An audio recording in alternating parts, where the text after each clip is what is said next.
Hello साथीहरु, welcome to our channel. सबैजना धेरै धेरै सन्चै हुनुहुन्छ भन्न पनि चाहन्छु। म चाहिँ यहाँ ग्राउन्डमा आएको पदमपुर ग्राउन्डमा मेरो मामा घर आएको थिएँ नि त। म केही भएको छैन, त्यही भएर यहाँ हेर्नु पदमपुर को को बस्नुहुन्छ भनिदिनु ल। अनि यहाँ चाहिँ मेरो बाख्रा बिहाउन लाग्छ। aku मेरो पछि कालो पट्टीहरू चाहिँ त्यो भएको छ, त्यही भएर मैले सम्हाल्दिनँ। अझै उता चिन्ता मलाई चाहिँ बस्न मजा आउँछ, तर पनि हेर्नु यस्तो देखिन्छ नि, खतरा देखिन्छ खतरा, तर पनि यस्तो घाँस हुन्छ कि यस्तो घाँस हुन्छ, यस्तो बाल राम्रो लाग्दैन। अनि म चाहिँ अब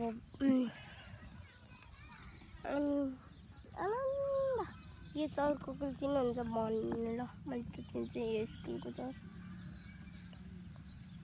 मैले त चिन्छु पदमपुरको चौर। अब म त पदमपुरकै फ्यामिली भएपछि किन नचिनेर ल, अब चिनियो। त्यही भएर म के सानो आएको थियौँ दिदी र म। अनि त्यसपछि अनि आज चाहिँ हिजो चाहिँ अस्ति हामीले चाहिँ मकै भात चाहिँ ल्यायौँ होइन। अनि त्यसपछि आज चाहिँ म चाहिँ बसिरहेको। आज चाहिँ अनि फेरि मकै हिजो सुका थियो, अस्ति भाँचे हो नि त हामीले, हिजो सुका थियौँ। अनि त्यसपछि सुका थियौँ अनि आज चाहिँ हामी केलाउँदैछौँ। हिजो पानी पर्यो अनि हिजै सुकायौँ सबै, त्यो बोक्राहरू सबै निकालेर होइन।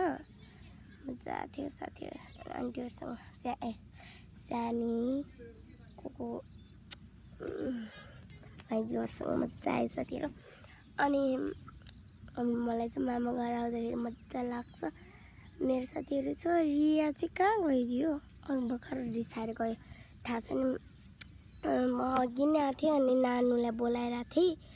नानुले मलाई आइज भने मैले नानुलाई अघि नै बोलाएको थिएँ। अनि अघि नै अनि मैले तँलाई बोलाएँ र नानुलाई बोलायो भने खेल्नलाई भनेको त्यो रिसाएर गयो। तेरो मेरो दोस्ती छुट्यो। आज बस्यो भने नि त्यसको घर सुत्नु जान्न कि आज त्यो पनि बस्दैन होला, त्यही भएर रिसाएर नानुले अघि नै तँ यसरी हुन्छ नि, पछाडि फर्केर खानेकुरा एकजनालाई छुन्छ नि, त्यो गेम खेल्छ। हामी जहिले राति 50 रुपियाँ हुन्छ हामी खेल्ने बेलामा चाहिँ, सबले मिसायो भने चाहिँ मजा लाग्छ त्यो गेम खेल्न। फेरि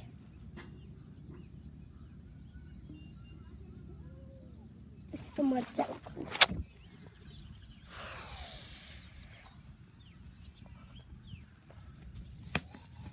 अनि मैले चाहिँ यता राखेको नानु जस्तो लाग्दैन।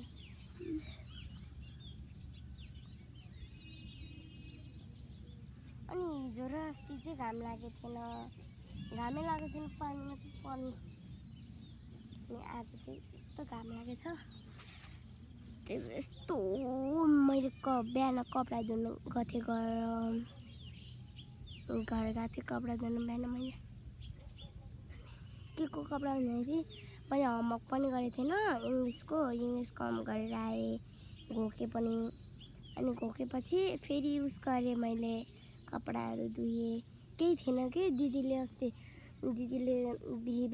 बुधबार मैले कपडा धोइदिनु है दिदी। मैले 2टा टी-सर्ट र मेरो चाहिँ स्कुलको टी-सर्ट, त्यही भएर एउटा लाएर गएको थिएँ। अनि फरक लाग्थेन, पाइट लाग्थेँ।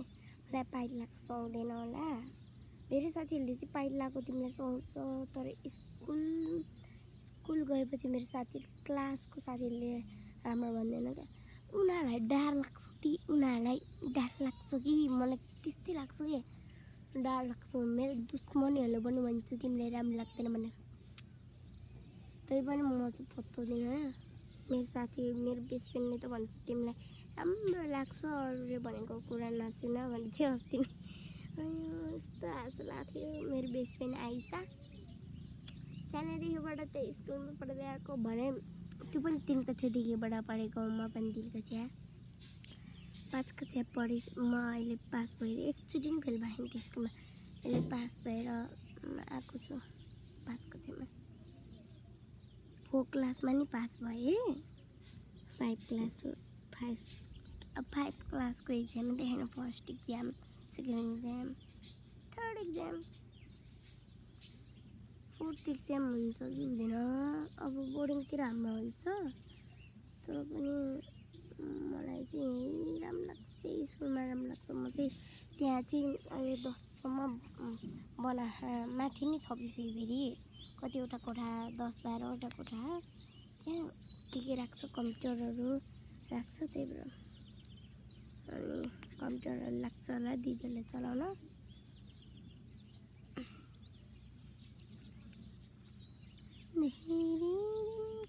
यस्तो मजा लाग्छ तर शीतल भएको थियो नि चाहिँ घाम आइसक्यो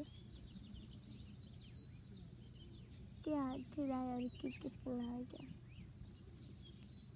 खेल्न पनि अब यो नाला लाग्न दिनुहुन्न त्यो पाउनेलाई लाग्न दिनुहुन्न नि त त्यही भएर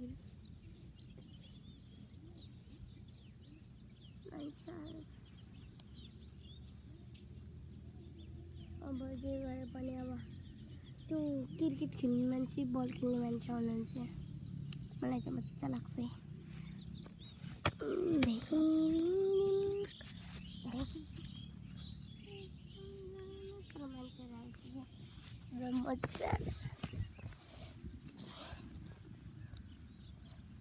जतिजना मान्छे आए पनि त्यही मलाई यत्रो यिनीहरूलाई लाग्न दिनुहुन्न मलाई यस्तो यति भच्की हाल्नुहुन्छ यस्तो नि बुढाले हाल्ने हो यिनीहरूलाई अनि यस्तो मैले हाल्ने थियो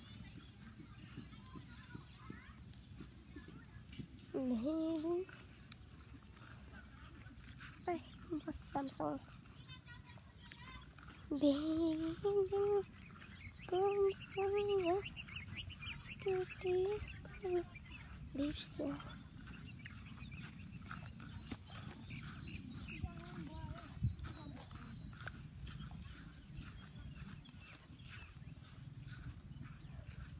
मान्छे छ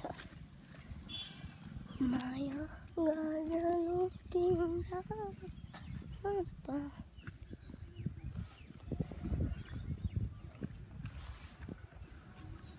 आजको भ्लग 3 बाई साथीहरू म गइसकेँ